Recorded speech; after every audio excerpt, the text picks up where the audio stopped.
recording. Okay, so this is me, Sawyer Strebel. And right now we're on a Lagoon 450. Isabella Berlin. And right now we're just sailing on this beautiful sea. And, well, we were just at, what island were we just at? We were just at Norman. We're at Norman. And now we're going to sail to, I keep on forgetting, what is the beach? We're gonna go to Cooper Island. Cooper Island. And we're going to go scuba diving and see some turtles.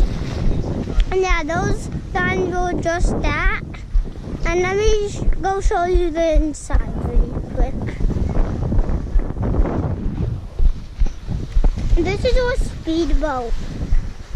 Yeah. The inside is very beautiful. Here's our guest wing. What's that? Oh, you got GoPro. Yeah. You filming? Yep. Cool, man. And this is my parents' bedroom. They got a sliding door here. Maybe. And then here's the water, you see. There's lots of waves hitting the windows. Like that. Whoa! And yeah, this is where my parents are sleeping right now. And there's my sister Charlotte. Say hello to the camera. Hi, camera. And I'm going to go show you my sisters are going to sleep tonight. I just got to sleep somewhere else. Well, this is Grandpa and Mama sleeping together in here. Oh, here's the other window. And there's old Grandpa and Mama sleeping. And let me show you my sister's bedroom. And yep, this is where my sister's sleeping. And we open up this latch over here. And while I'm sleeping, it's actually going to surprise you. It's pretty cool.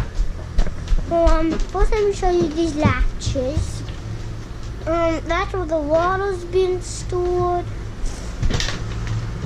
And the water. Now let me show you where I'm sleeping. You may like how cool it is to get in. Well, that's the latch. That is I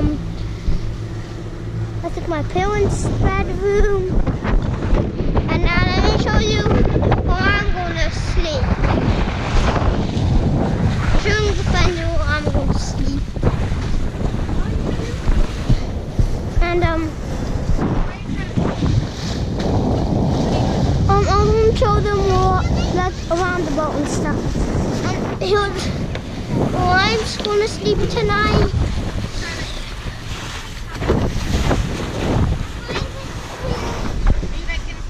No. Okay, you're all set. Do that. You need to come sit. I'm just showing them my bedroom, and that's my bedroom. So my mom said it's getting a bit crazy. Okay, good. It calms down again. You can do it. And yeah. Let me close the latch. Yeah? Alright. So I'm gonna read all my books in here. Right. I'm gonna need to get back in and know every once in a while record like get up from reading and like show you how beautiful it is.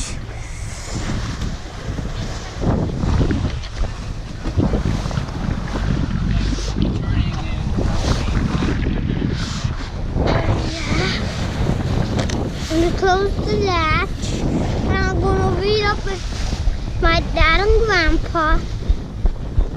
It'll be kind of fun. So yeah.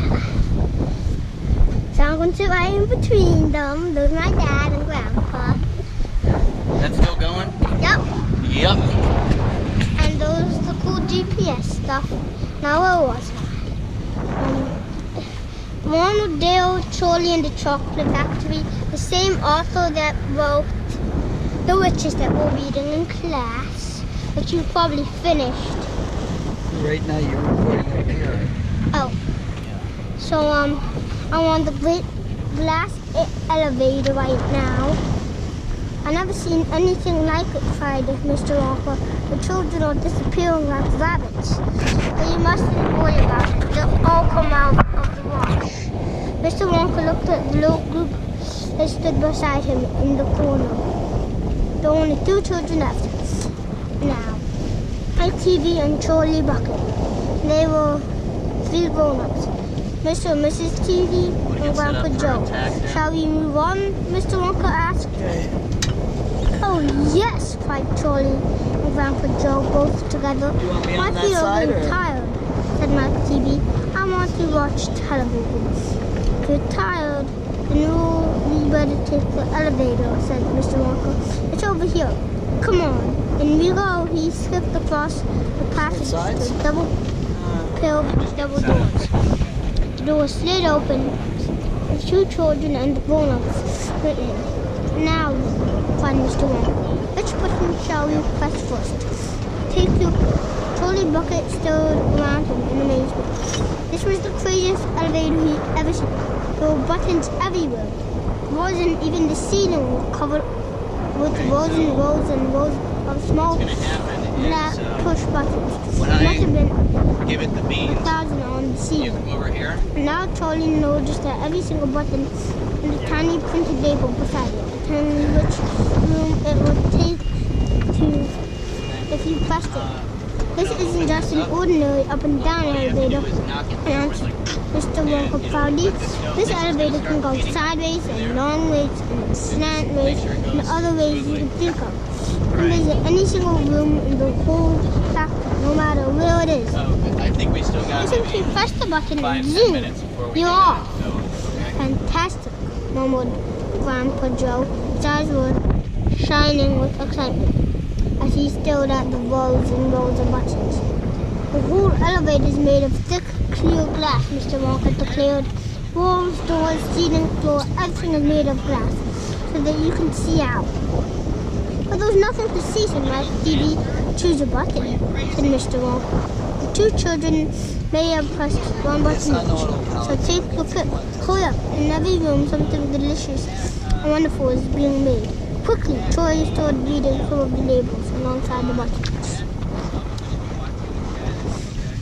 There you are, now grab this strap. Everyone grab a strap. The journey's not over yet.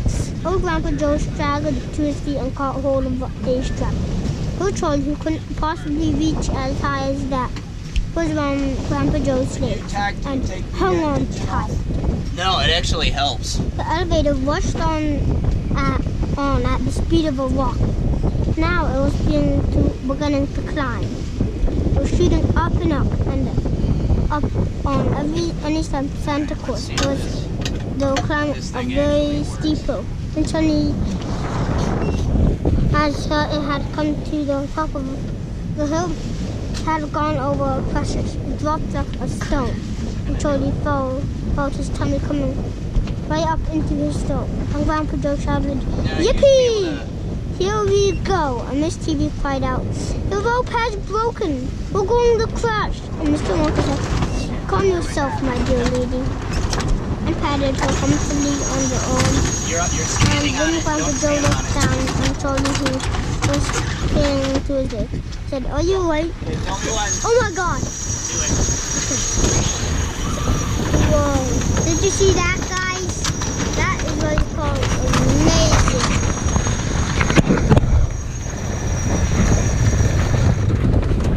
That was pretty cool. You almost got with brown sticky stuff Not the greatest. oozing Now, out did you on it and do that on your own, or did Wind that squeezing take out time? to make a tiny little So pot. I Oompa Loompas all roped together for we made safety, enough way out this packing huge side. bugs out of its sides. A machine with white powder spraying out like a Like, snow. go that way. What? And it goes, I'll go 15 feet that way. Yeah. Yeah. A lake of hot caramel Auto. with steam coming out of it. village of Oompa It sometimes Loompas. takes a with little bit tiny of time to houses figure and out streets and hundreds how much it needs to turn the no more runners than to get 4 the right inches speed or the right playing in the direction. streets. Oh, the autopilot. Now the yeah, elevator it's not button is advanced, driving yeah, out okay. again, but it seems to be going What? faster than Maybe. ever. The trolley could hear the scream of the wind outside as it rolled forward. And it twisted, and it turned, and it went up, and it went down, and I'm going to be sick, said Miss TV, turning green in the What? face. You're Please good, don't Dad. be sick, said Mr. Walker. Yeah. Try and stop me, said Mrs. TV. Then you better take this, said Mr. Walker. He took his magnificent black top hat of his head and held it out upside down in front of Mrs. TV's mouth. Make this awful thing stop, ordered Mr. TV. Can't do that, said Mr. Walker. It won't stop till we get there. Oh, there's no one using the other elevator at this moment. What other elevator? Are these the screamed coordinates Mrs. of our TV. destination? Then go where that we goes are the opposite way on the same track as this one, said Mr. Walker. Holy miracle, cried Mr. TV. You mean we might have a collision? It's always been lucky so far, said Mr. Walker. Well, I'm going to be sick, said Mrs. TV. No, said Mr. Walker. Not now. We're nearly there. Don't spoil my hat. The next moment was a screaming of this as the elevator went down. I don't think people want to watch you read a book.